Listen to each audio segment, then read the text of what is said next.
The grand ballroom of the Maxwell estate glittered under crystal chandeliers as Boston's elite swayed to the gentle rhythm of a string quartet. Located in the secluded hills of Massachusetts, the historic mansion had been in the Maxwell family for generations, bearing witness to their rise as industrial titans and political kingmakers in New England.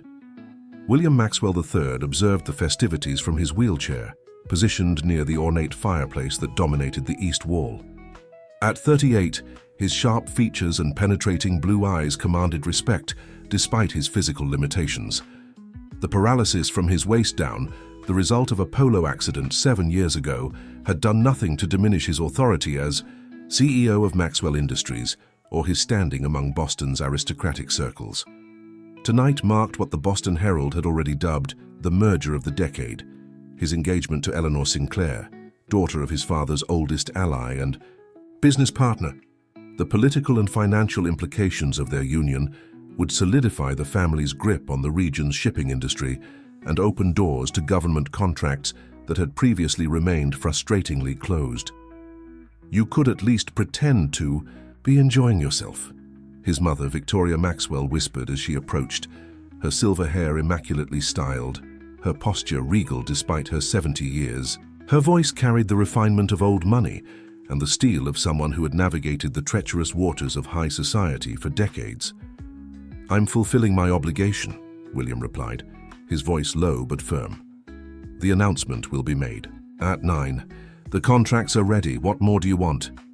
Victoria's smile remained fixed as she surveyed the room. A convincing performance, perhaps. "Eleanor deserves that much, don't you think?" William's gaze drifted to his soon-to-be fiancée, who stood across the room in animated conversation with the governor. Eleanor Sinclair was the epitome of Boston nobility, Harvard-educated, impeccably connected, and undeniably beautiful in a classical way that photographers from social magazines adored. Their engagement was the culmination of years of careful planning, a business arrangement dressed up as romance for the sake of appearances. "Where's Jacob?" William asked, suddenly aware that he hadn't seen his 6-year-old son in over an hour. "With Ms. Harding, I presume," Victoria replied, referencing the stern governess she had personally selected. "I instructed her to keep him occupied in the East Wing. Children have no place at functions like these." A flash of irritation crossed William's face. "He's the heir to everything in this room. He has every right to be here." Before Victoria could respond, William maneuvered his wheelchair away from her, navigating through the crowd with practiced ease.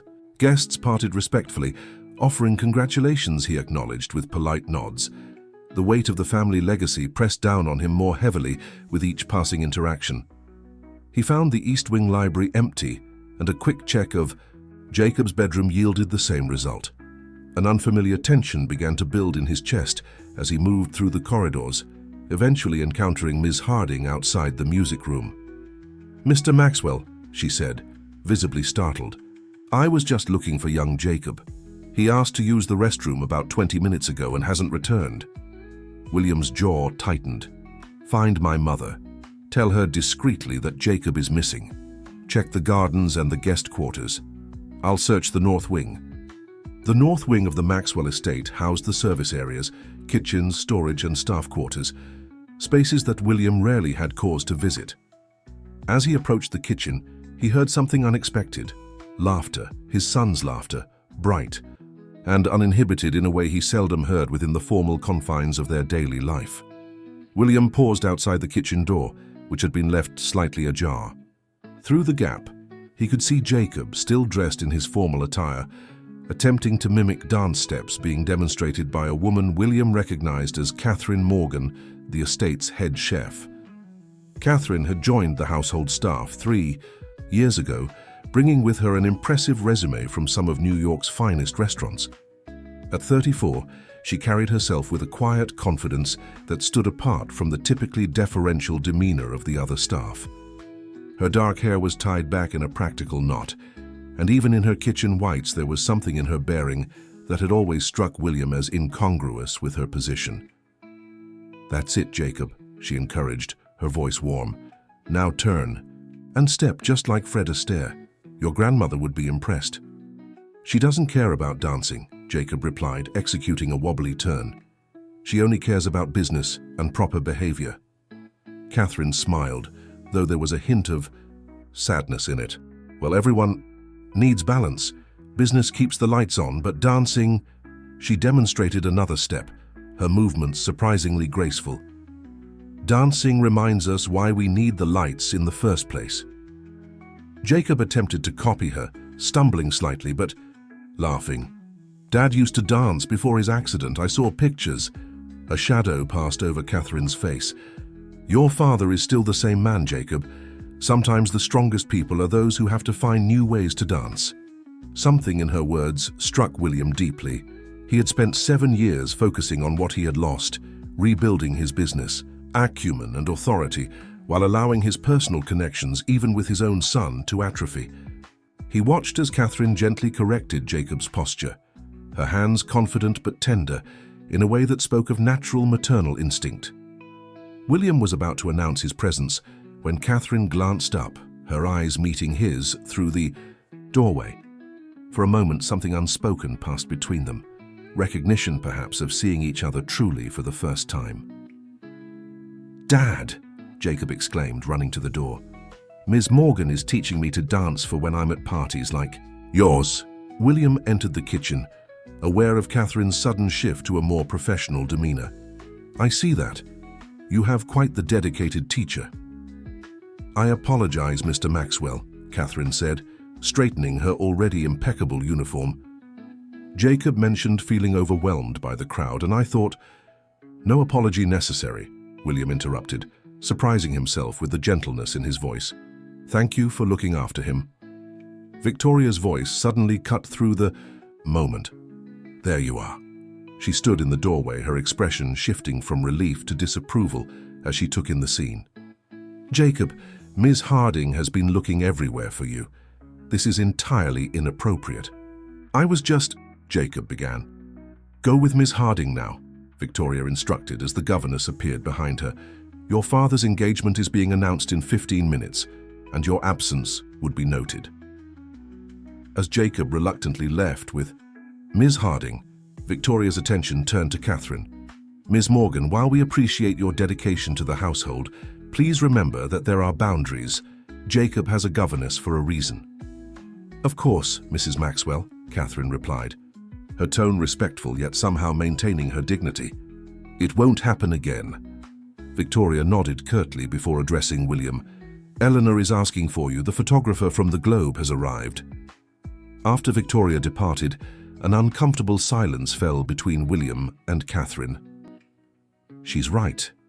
"You know," Catherine said finally, turning to wipe down an already clean countertop, "I overstepped." William studied her for a moment. "Why did you leave New York? Your credentials could have placed you in any restaurant in the country." The question clearly caught her off guard.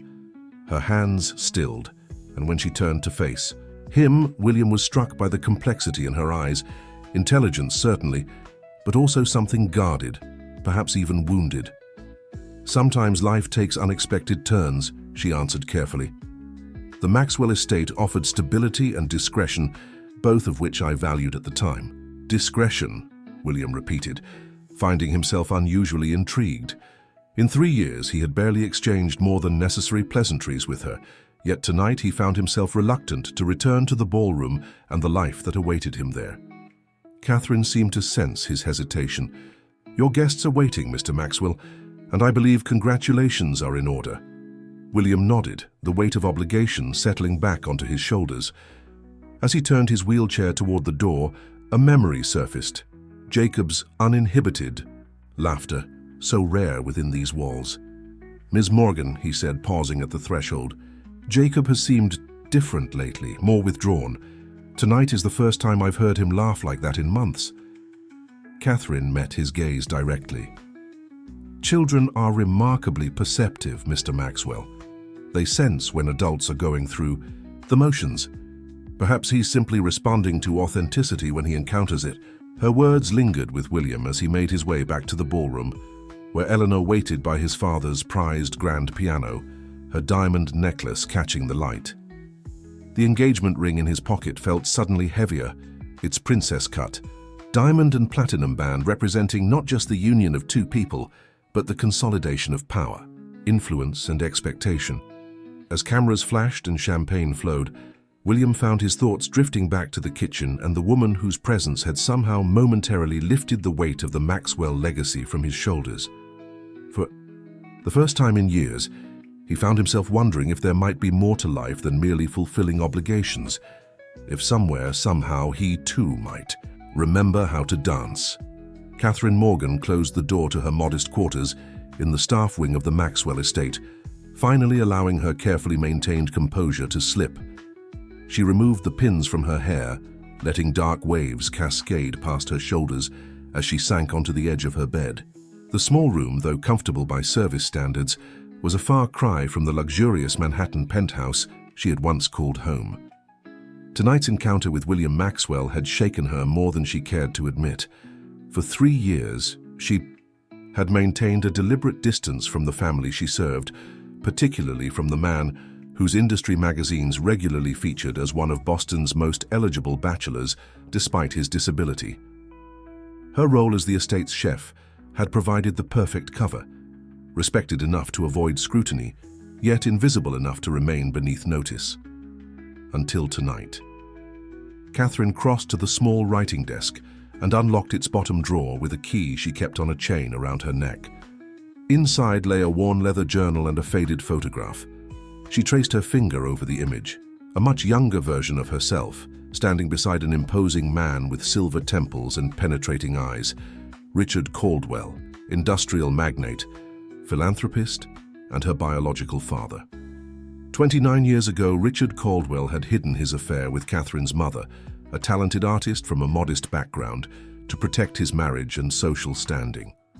When Catherine was born, arrangements were made, generous financial support in exchange for absolute discretion. Catherine had grown up in comfort, educated at the finest schools, never using the Caldwell name but benefiting from its shadow influence.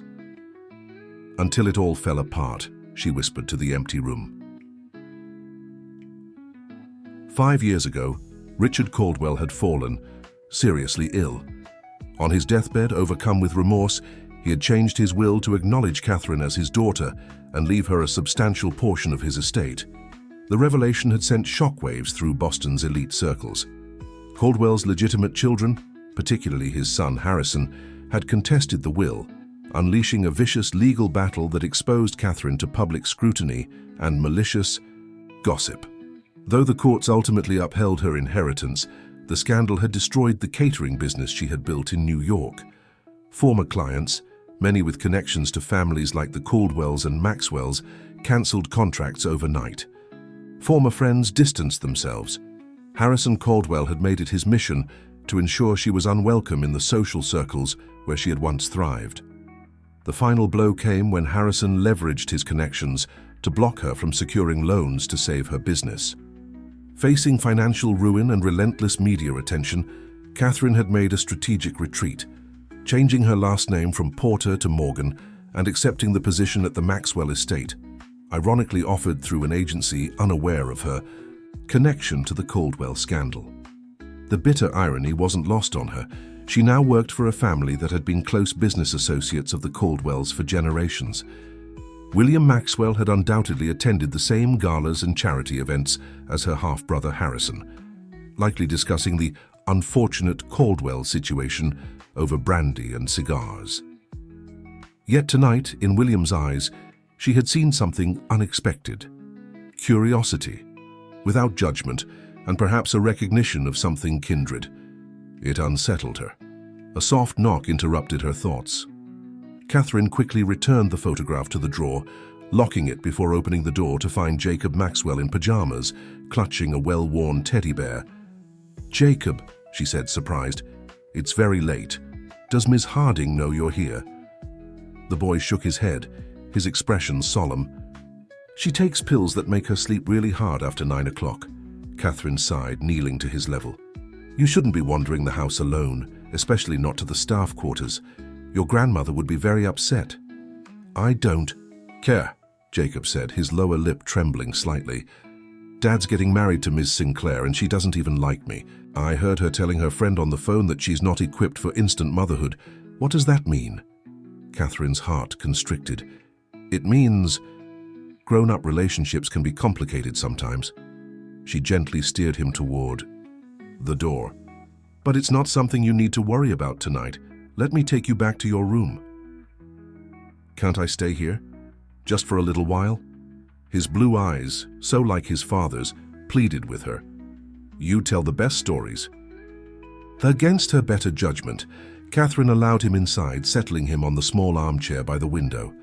Just one short story, then straight back to bed, okay? Jacob nodded eagerly, and Catherine began a tale about a young prince who discovered he could talk to animals. As she spoke, she marveled at how this child had somehow broken through her carefully constructed walls. In Jacob, she saw a loneliness that mirrored her own childhood, surrounded by privilege, but starved for genuine connection. Miss Morgan? Jacob interrupted, sleepily. If Dad marries Miss Sinclair, do you think you'll still be here? The question caught her off guard. Of course. Why wouldn't I be?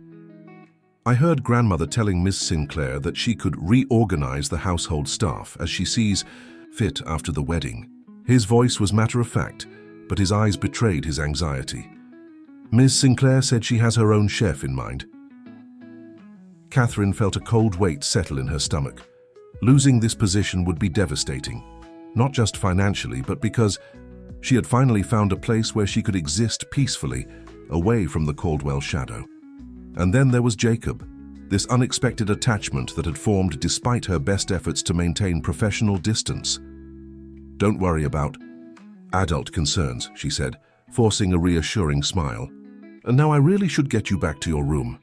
After returning Jacob to his bedroom, Catherine took a detour through the now empty ballroom. Staff were quietly clearing away the last evidence of the evening's celebration. The announcement had been made, champagne toasts offered, and Boston's elite had departed with fresh gossip to sustain them through the week. You have a way with him. Catherine startled at William's voice. He sat in the shadows near the grand piano, his wheelchair positioned to face the floor-to-ceiling windows that overlooked the estate gardens. Mr. Maxwell, she acknowledged, instinctively straightening her posture. I was just checking if the kitchen staff needed any assistance with cleanup. Jacob was in the staff wing, wasn't he? When Catherine hesitated, he added, I'm not angry. Ms. Harding's pharmaceutical habits aren't as discreet as she believes. He was worried, Catherine admitted, about changes after your marriage. Something flickered across William's face. Did he say that? Children absorb more than we realize, she replied carefully. Tonight was significant, not just for you and Ms. Sinclair, but for Jacob as well. William wheeled closer, stopping a few feet from her. In the dimmed lights of the ballroom, the formality that usually defined their interactions seemed somehow diminished. You speak as if you have experience with children. Catherine tensed. I have nieces and nephews, she lied smoothly, the fabricated family history she had created now second nature. William studied her with that same penetrating gaze from earlier. You know, it's curious. In 3 years, you've managed to become indispensable to this household while remaining essentially unknown. My mother, who prides herself on knowing everything about everyone, couldn't tell me where you worked before New York or where you studied. I doubt Mrs. Maxwell concerns herself with the biographical details of the kitchen staff, Catherine replied, fighting to keep her tone light.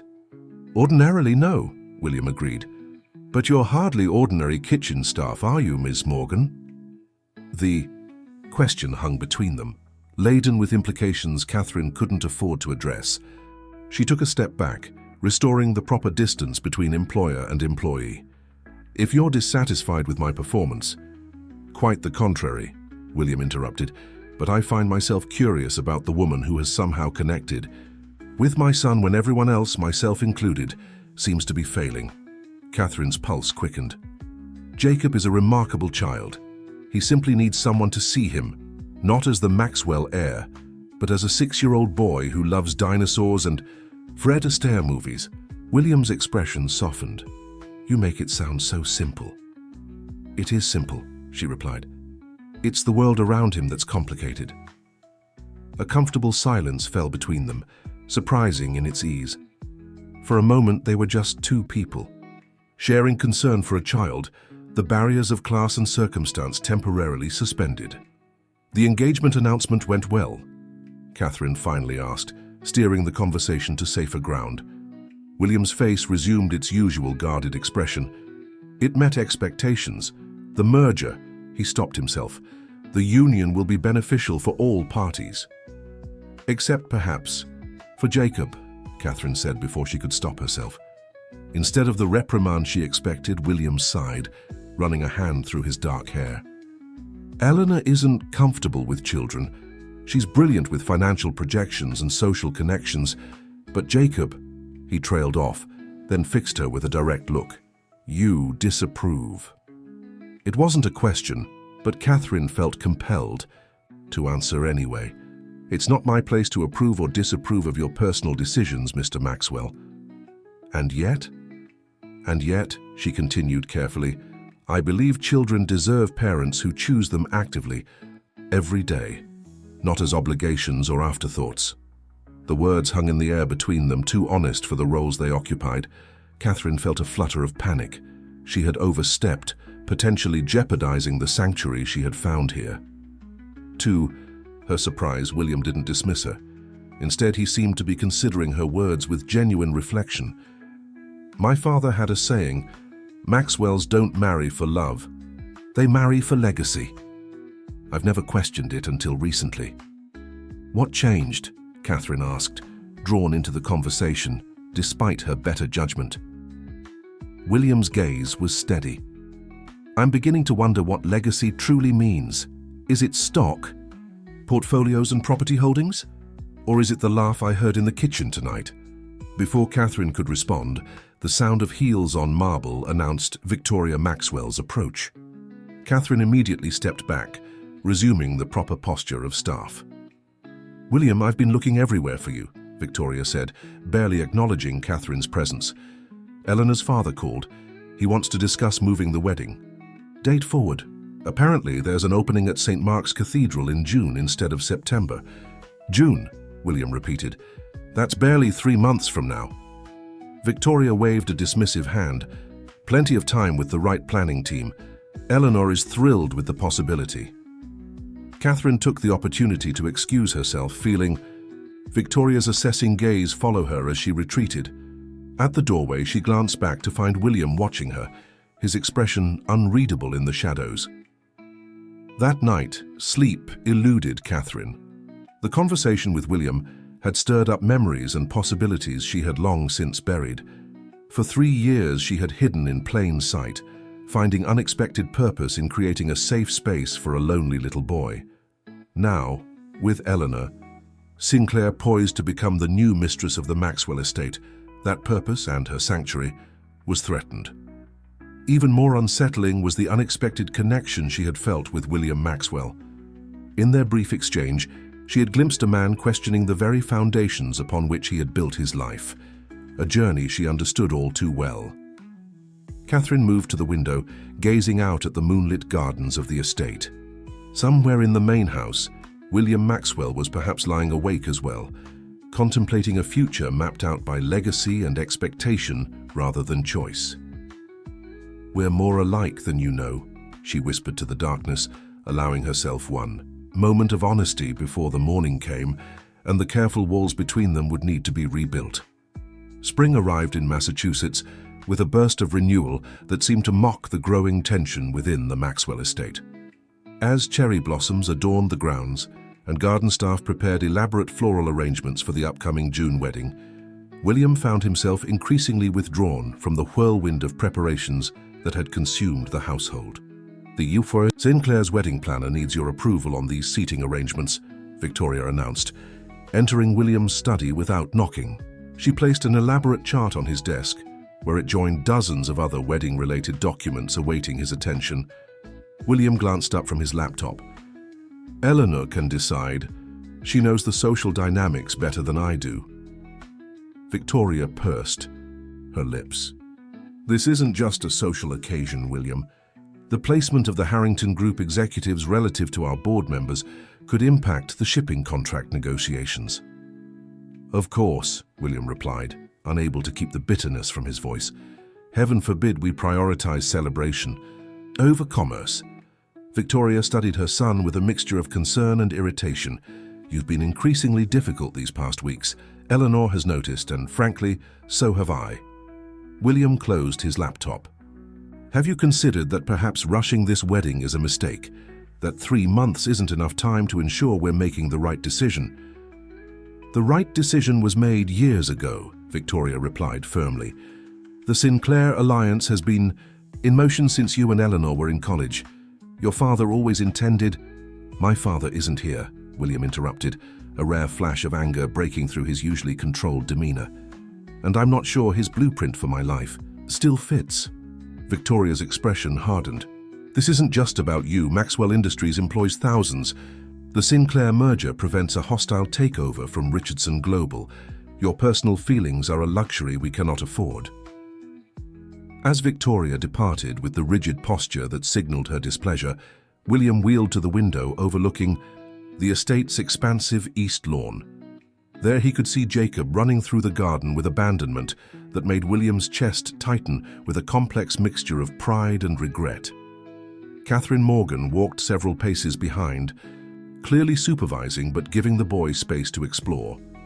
Their presence together had become an increasingly common sight over the past weeks. After discovering Ms. Harding's negligence, William had dismissed the governess and, against his mother's strenuous objections, had asked Catherine to temporarily oversee Jacob's care until a suitable replacement could be found. What had begun as a stopgap measure had evolved into something William was reluctant to disrupt. Under Catherine's guidance, Jacob had flourished. His schoolwork had improved, his nightmares had decreased, and most noticeably, his laughter had returned to the previously somber halls of the estate. William found himself creating excuses to spend time with them, reviewing Jacob's lessons, joining them for impromptu picnics on the grounds, or simply observing their interactions, drawn to the genuine warmth between them. Today, William watched as Catherine pointed out something in the garden, kneeling beside Jacob to examine what appeared to be newly emerged butterflies on the flowering bushes. The scene stirred something in William that he had long suppressed, a yearning for connection beyond business transactions and social obligations. They make quite the picture, don't they? William turned to find Eleanor in the doorway, elegant as always in a tailored suit, her expression unreadable. He hadn't heard her enter, and for a moment guilt washed over him, not for his actions but for his thoughts. Jacob has improved significantly under her supervision, William replied carefully. Eleanor moved into the room, her heels clicking precisely on the hardwood floor. Victoria is concerned about the arrangement. She feels it's inappropriate for the chef to be acting as nanny to the Maxwell heir. Catherine has degrees in both culinary arts and early childhood education, William countered. She's more qualified than most of the candidates the agency has sent. Eleanor raised an eyebrow. Catherine, I wasn't aware you were on a first-name basis with the staff. William felt a flash of irritation at the implied criticism. My relationship with my son's caretaker hardly seems worth this level of scrutiny. It's not the professional relationship that concerns your mother, Eleanor said, her voice measured. It's the personal connection that seems to be developing. William met her gaze directly. And you? What concerns you, Eleanor? A flicker of genuine emotion, perhaps hurt, crossed Eleanor's perfectly composed features. I came to this arrangement with open eyes, William. Our marriage has always been about combining family interests first, with companionship as a secondary benefit. I never expected romantic passion. She paused, her gaze drifting to the window where Catherine and Jacob were now heading back toward the house. But I did expect loyalty and mutual respect. This infatuation— That's unfair, William interrupted. I've honored every aspect of our agreement. Technically, perhaps, Eleanor conceded, but we both know there's more happening here than you're willing to acknowledge. Before William could respond, Jacob burst into the study, his face alight with excitement, Catherine following close behind with an apologetic expression.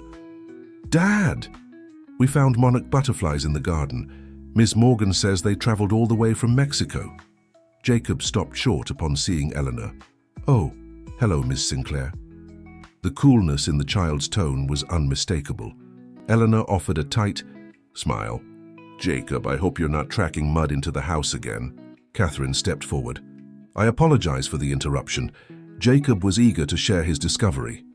She glanced between William and Eleanor, clearly sensing the tension. "We'll let you continue your discussion."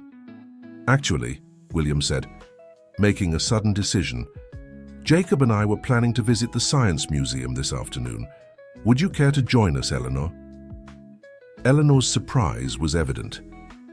"I have the final fitting for my wedding gown at 2. "Another time then," William replied, already turning his attention to Jacob.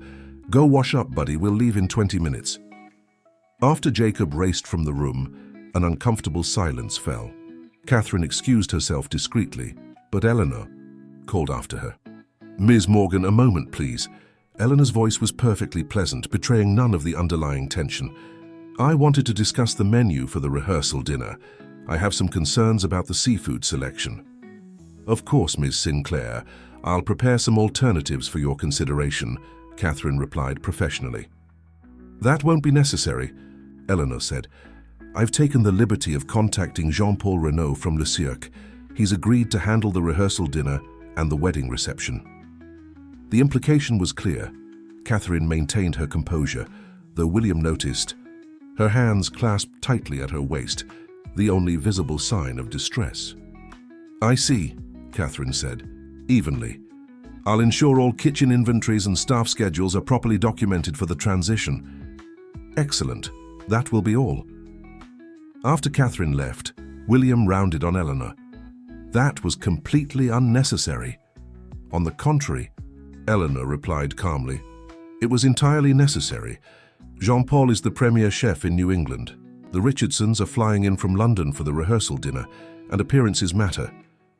This isn't about culinary expertise, and we both know it," William said, his voice low with anger.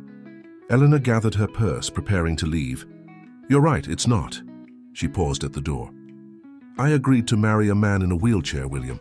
I accepted the challenges that would bring to our life together. I never complained about the adjustments, the medical considerations, or the pitying looks from society friends. I did that because I believed in what we were building together." Her composure slipped slightly, revealing a flash of genuine hurt. "What I won't accept is being humiliated by my fiancé's obvious infatuation with a member of our household staff. I deserve better than that."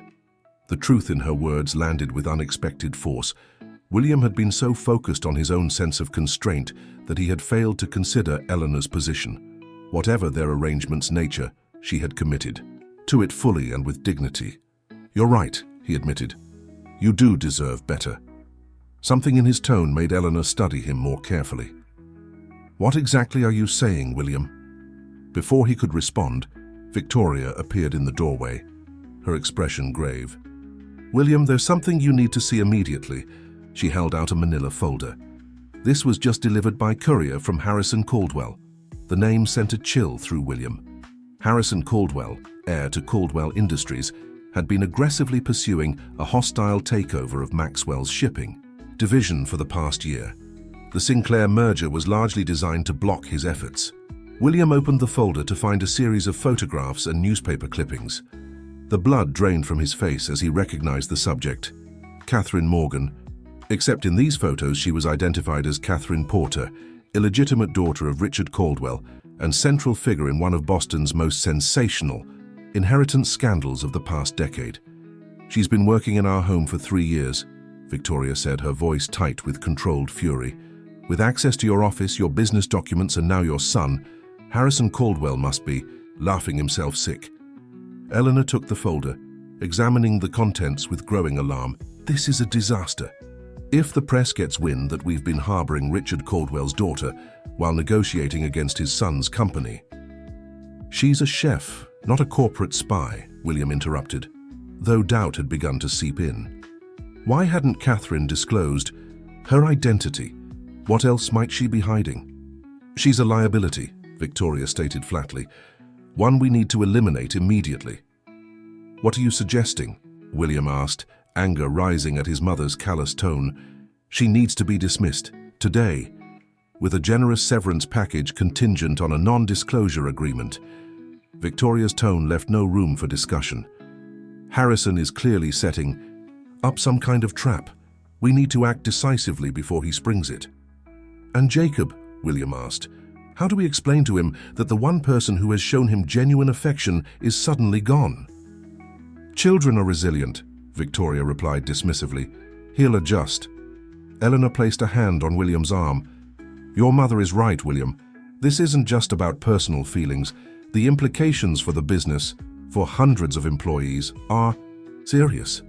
William felt trapped between obligation and instinct. The rational part of him recognized the potential threat Catherine's presence posed, but something deeper rejected the idea of treating her as a security risk to be neutralized. I need to speak with her, he said finally, alone, before any decisions are made. Victoria began to object, but William cut her off with uncharacteristic sharpness. This is not open for debate. I will handle this situation myself. He found Catherine in the kitchen, calmly instructing the staff on dinner preparations, as if her professional future hadn't just been upended.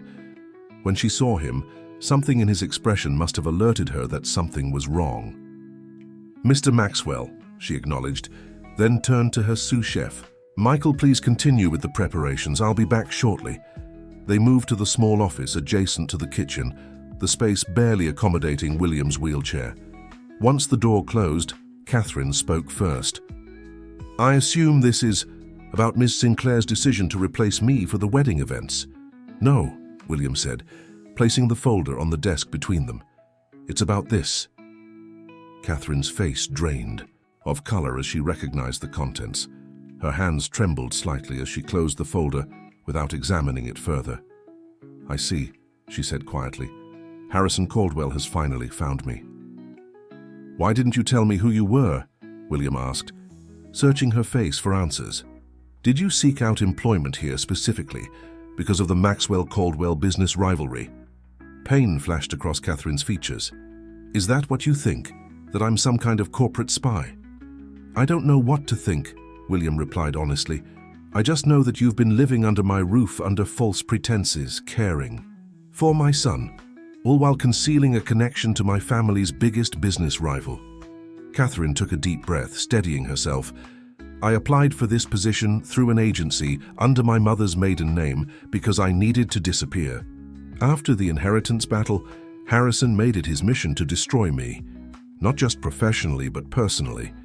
He viewed my existence as an insult to his mother's memory and a threat to his control of Caldwell Industries. You could have told me, William said, his voice softening despite himself. And risk being immediately dismissed, Catherine challenged. The Maxwells and Caldwells have been business adversaries for decades. If Victoria Maxwell had known who I was, do you really believe she would have allowed me to stay? William couldn't honestly dispute this. His mother's reaction today had confirmed as much. My presence here had nothing to do with corporate espionage, Catherine continued. It was about survival, finding a place where I could rebuild my life quietly, away from Harrison's vindictive spotlight. Her voice caught. And then there was Jacob. That connection wasn't planned, William. It was genuine. The use of his first name, a first in their interactions, hung in the air between them, emphasizing the shifting boundaries of their relationship. My mother wants you gone today, William said bluntly. Eleanor agrees. They believe your presence puts the Maxwell-Sinclair merger at risk. Catherine nodded, resignation settling over her features. I understand. I'll pack my things immediately. Is that it? William asked, suddenly frustrated by her acquiescence. You'll just disappear from Jacob's life without a fight. What would you have me do? Catherine's calm facade cracked, revealing the depth of her emotion. Storm into the main house and declare that I deserve to stay because I've grown to love your son, because I've come to care for you in ways that terrify me? We both know that's not how this works. People like me don't get happy endings in houses like this." The rawness of her confession stunned them both into silence. Catherine turned away, visibly struggling to regain her composure. "I should never have let myself get attached," she said quietly, "to Jacob, or to the fantasy that I could somehow belong here." William moved his wheelchair closer, reaching for her hand. "Catherine, look at me." When she finally met his gaze, the vulnerability in her eyes mirrored his own internal conflict, the battle between duty and desire, between the life mapped out for him and the possibility of something authentic. "What if there's another way?" he said, the idea taking shape even as he spoke it. "What if we—" The door burst open, and Jacob stood there, tears streaming down his face. "You're leaving?" he demanded, looking at Catherine with betrayal in his eyes. "Grandmother said you're a bad person who was only pretending to like us." "Jacob," Catherine began, instinctively moving toward him. "Don't touch me," the boy cried, backing away. "You lied. Everyone always lies." He turned and ran down the corridor. Catherine moved to follow, but William caught her arm. "Let me talk to him first." By the time William located Jacob, the boy had barricaded himself in the estate's library, dragging a chair against the door handles in a surprisingly effective blockade. "Jacob, please open the door," William called, trying to keep his voice calm despite his growing concern. "Go away," came the muffled response. "I hate this house. I hate everybody." William rested his forehead against the ornate wood door, overwhelmed by the realization that his carefully ordered world was crumbling around him. The engagement that was supposed to secure his family's business future now felt like a prison sentence. The home that should have been his son's sanctuary had become a place of secrets and coldness. And Catherine, the woman who had somehow awakened parts of him he thought had died with his accident, was being forced out because her very existence threatened the Maxwell legacy. "What kind of legacy am I building?" William whispered to himself. Victoria's voice cut through his thoughts. "Harrison Caldwell just called," she announced, her tone clipped with tension. "He knows Catherine Porter is here, and he's threatening to take the story to the press tomorrow unless we agree to his terms for the shipping division." William turned to face his mother, suddenly seeing with clarity the cycle of obligation and compromise that had shaped his life. "Let him," he said quietly. Victoria stared at him in disbelief. "Have? You lost your mind. This scandal could sink the merger, not to mention our reputation. The board would lose confidence." "I don't care," William interrupted, a strange calm settling over him. "I'm done making decisions based on what the board thinks, or what tradition dictates, or what makes the most strategic business sense." Victoria's expression hardened. "This isn't just about you, William. There are hundreds of employees whose livelihoods depend on..." "On what? On me marrying a woman I respect but don't love? On forcing my son to accept a stepmother who sees him as an inconvenience? On dismissing the only person who has brought genuine joy into this mausoleum we call home?" He wheeled past her toward the main staircase. "I need to find Eleanor. She deserves to hear this from me directly." "William Alexander Maxwell," Victoria called after him, her voice shaking with a mixture of anger and fear. "If you derail this merger for some kitchen romance, you will destroy everything your father and I built." William paused, turning to face his mother one last time. Maybe some things need to be destroyed before they can be rebuilt. As he made his way down the corridor, William felt a weight lifting from his shoulders, the accumulated pressure of years spent conforming to expectations rather than following his heart. Whatever came next would be messy, complicated, and uncertain, but for the first time in years he was making a choice based on what felt right, rather than what was expected. Eleanor was in the garden with the wedding planner, reviewing placement options for the ceremony. When she saw William's expression, she dismissed the planner with a graceful wave.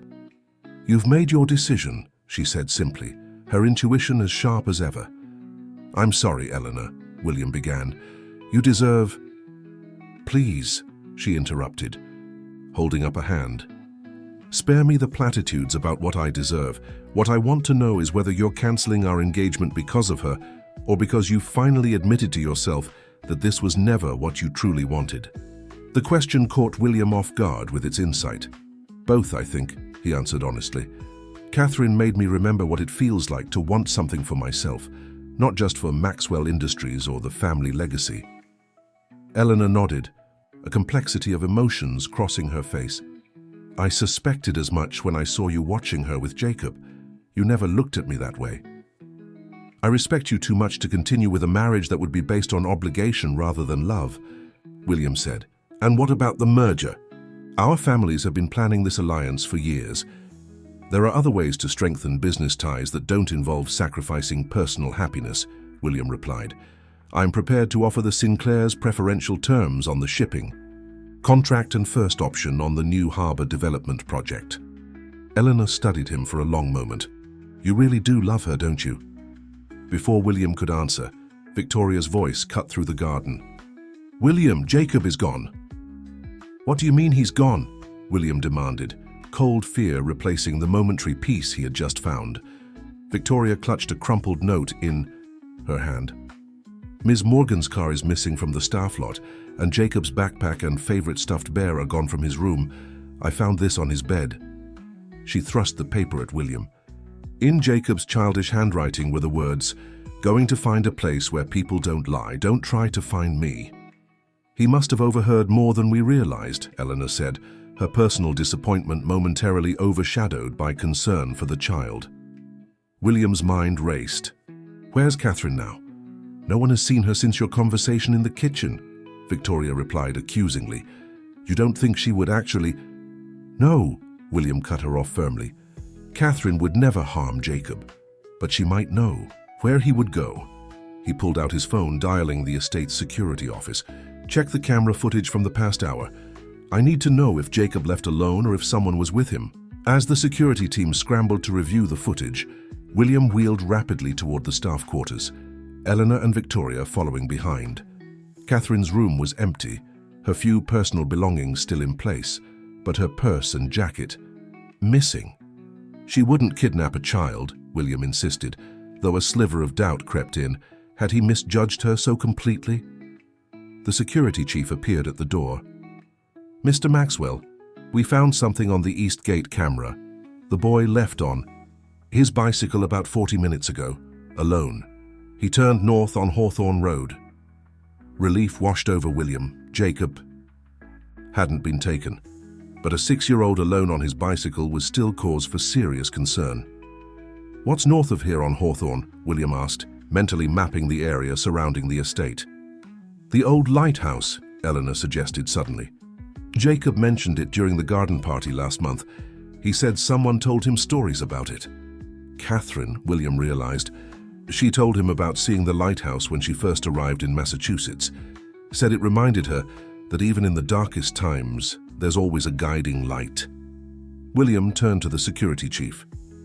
Get a team to the Hawthorne Point lighthouse immediately and find out if Ms. Morgan's car has been spotted in that area. As the estate erupted into frantic activity, William felt a tap on his shoulder. Eleanor stood beside him, car keys in hand. My driver can get us there in 15 minutes, she said quietly. I assume you'd prefer not to wait for the security team's report. William looked at her with newfound appreciation. Despite everything that had just transpired between them, she was putting Jacob's welfare first. Thank you, he said simply. Victoria started to protest, but Eleanor silenced her with a firm look. This isn't the time, Victoria. A child's safety comes first. Everything else can wait. The drive to Hawthorne Point passed in tense silence. As they approached the lighthouse, William spotted Catherine's modest sedan parked at the base of the rocky incline that led to the structure. Relief flooded through him, followed immediately by concern about the steep, uneven path, impossible for his wheelchair to navigate. Eleanor seemed to read his thoughts. I'll go first, she said, her practical nature asserting itself. You, wait here with the driver. If they're up there, I'll call you immediately. William shook his head. No, I need to do this myself. Eleanor glanced at the rocky path skeptically. William, be reasonable. You can't. I can, he insisted, opening the car door. There's a service road on the other side. It's longer but wheelchair accessible. The caretaker uses it. Eleanor nodded. understanding his need to reach his son personally. "I'll take the path and you take the road. Whoever finds them first calls the other." The service road was rough and winding, challenging even for William's high-end wheelchair. But determination drove him forward, each push bringing him closer to his son and to Catherine. As he rounded the final bend, the lighthouse came into view, its white tower gleaming in the late afternoon sun. And there, sitting on a bench overlooking the ocean, were Jacob and Catherine. They hadn't noticed him yet. Catherine had her arm around Jacob's shoulders, and even from a distance William could see the boy was crying. He moved closer, the sound of his wheels on the gravel path finally alerting them to his presence. Jacob looked up, his face streaked with tears.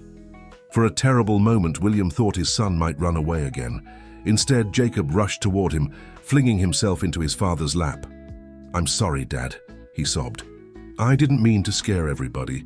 I just wanted to go somewhere to think, like you do when you're sad." William held his son tightly, his own eyes filling with tears. "It's okay, buddy. I'm not angry. I was just terrified something had happened." "To you?" Over Jacob's head, William met Catherine's gaze. She stood a few feet away, uncertainty written across her features. "He came to my car as I was preparing to leave," she explained. "He was distraught, said he needed to go to the lighthouse. I couldn't let him bicycle all that way alone." "Thank you," William said sincerely, "for keeping him safe." Catherine nodded, wrapping her arms around herself. "I was about to call the house when you arrived. I would never—" "I know," William interrupted. "I never doubted that." Jacob pulled back, looking between the adults with the directness only children can manage. "Is Miss Morgan really going away forever?" Before William could answer, Eleanor appeared at the top of the footpath, slightly breathless from the climb. "Oh, thank goodness," she said, spotting Jacob. She approached cautiously, giving the boy a gentle smile. "You gave us quite a scare." "Young man." Jacob ducked his head. "Sorry, Miss Sinclair."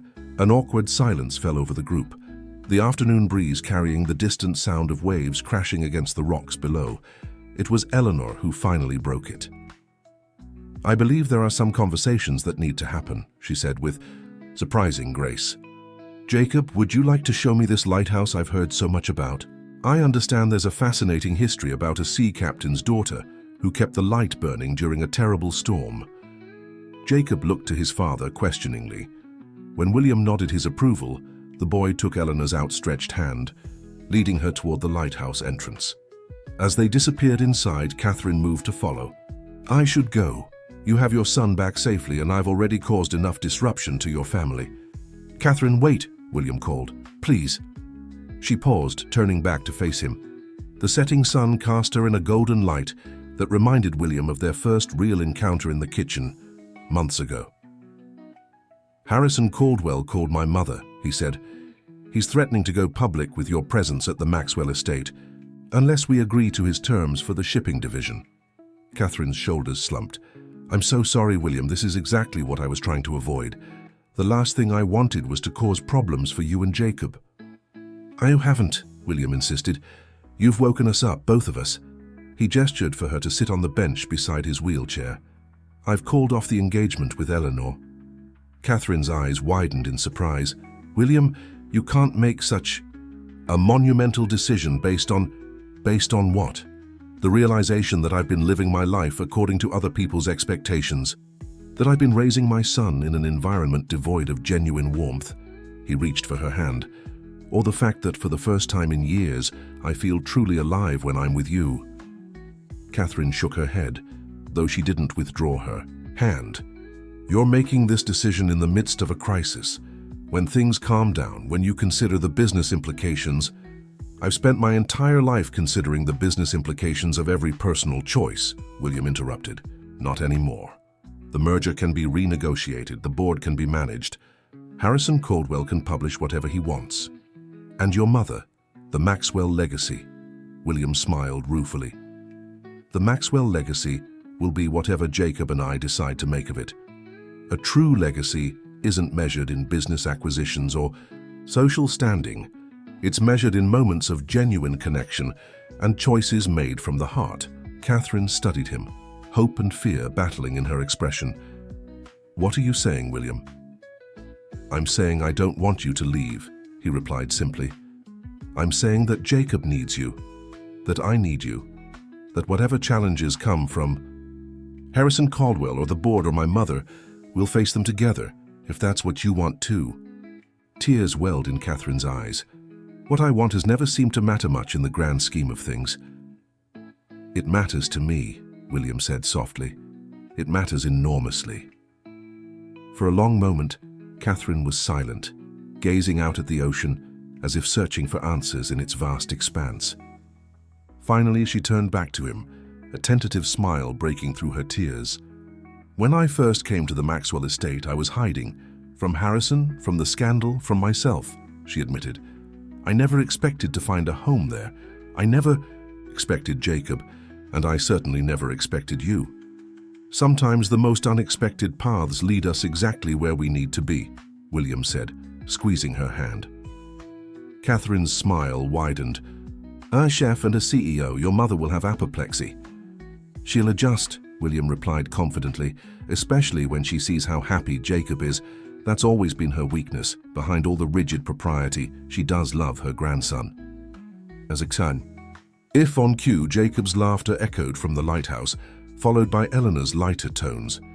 They emerged into the sunlight, Jacob animatedly explaining something to Eleanor, who was listening with what appeared to be genuine interest. "He's giving her the full historical tour," Catherine explained, complete with the ghost story about the captain's daughter. William watched them approach, struck by the strange tableau they presented, his ex-fiancée and his son, now connected by a shared moment rather than impending familial obligation. "Dad, Miss Sinclair's never been inside a lighthouse before. Can you believe it?" Jacob exclaimed, rushing toward them. "Not everyone has your expertise on maritime history, buddy," William replied, ruffling his son's hair affectionately. Eleanor approached, more slowly, her gaze taking in William and Catherine's clasped hands with clear understanding. Instead of the bitterness William might have expected, he saw something closer to resignation, perhaps even relief. "Jacob is quite the tour guide," she said. "He knows an impressive amount about lighthouse operations for someone his age." "Miss Morgan taught me," Jacob said proudly. "She knows about lots of things, not just cooking." Eleanor nodded, meeting Catherine's eyes directly for perhaps the first time. "I'm beginning to see that." She turned to William. "Your mother will be organizing search parties soon if we don't check in. Shall I call her or would you prefer to?" "I will," William said, releasing Catherine's hand to retrieve his phone. "She should hear this from me."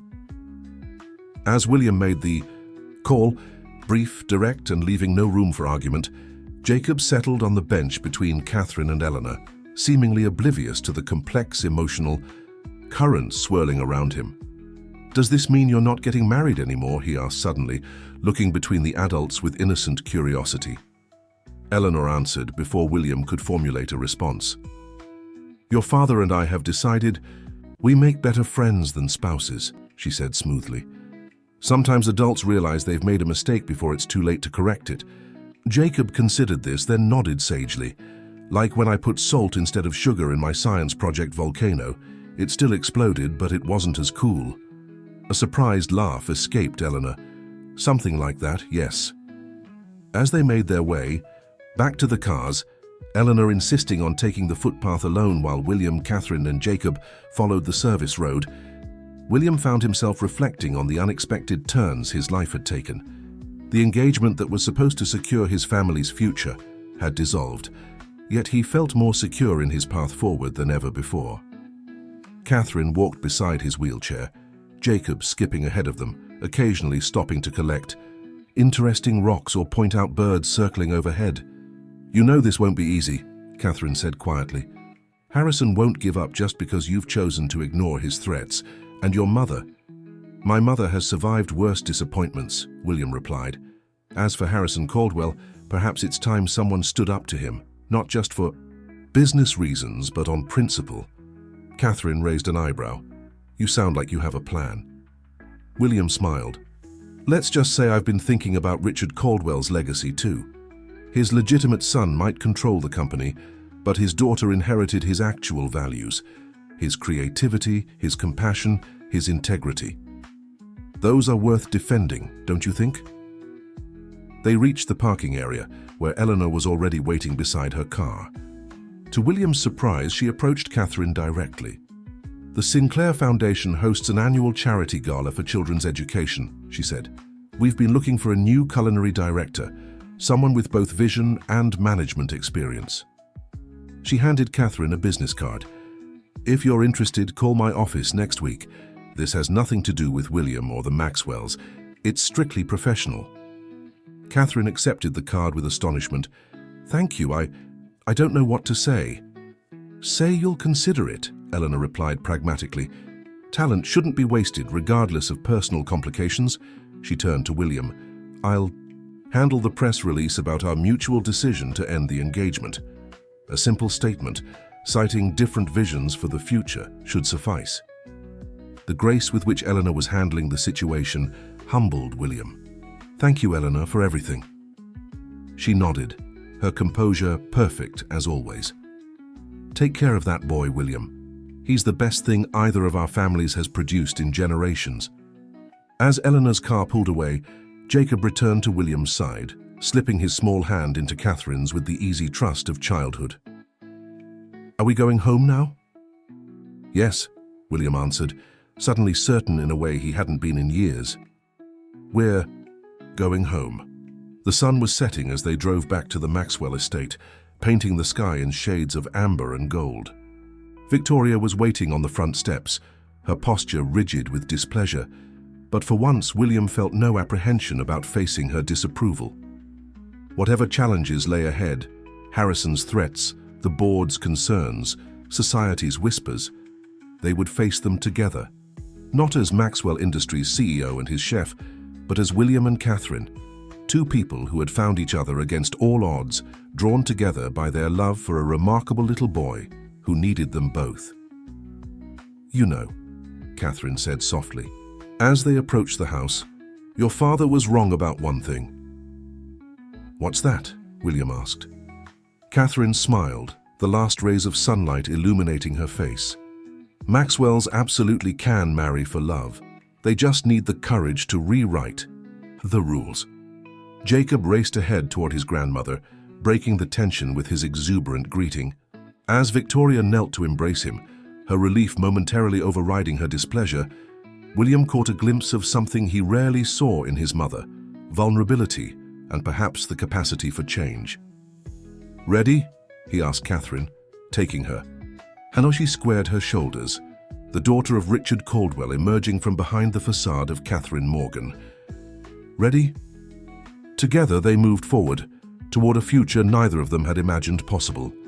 A future where legacies were defined not by business empires or social standing, but by the courage to choose love over obligation, authenticity over appearance, and family over fortune.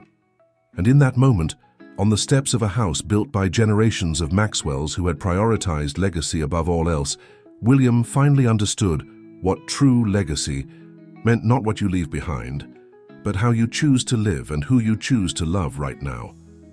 The sun dipped below the horizon, and as darkness fell, the distant Hawthorne lighthouse began to shine, its beams sweeping across the waters, guiding ships safely to shore. William watched its rhythmic flash, reminded of Catherine's words about finding light in the darkest times. They had found their light in each other, in Jacob, in the family they would build together against all odds and expectations. A family defined not by blood or business, but by choice, by courage, and by love. The end. If you've been moved by William and Catherine's journey of love against all odds, don't miss our other captivating stories that explore the complex tapestry of human relationships. Click the subscribe button on your left to join our community of storytellers and listeners. Hit that like button if you enjoyed this tale of courage and redemption, and share your thoughts in the comments below. Every day, we bring you new stories that illuminate the human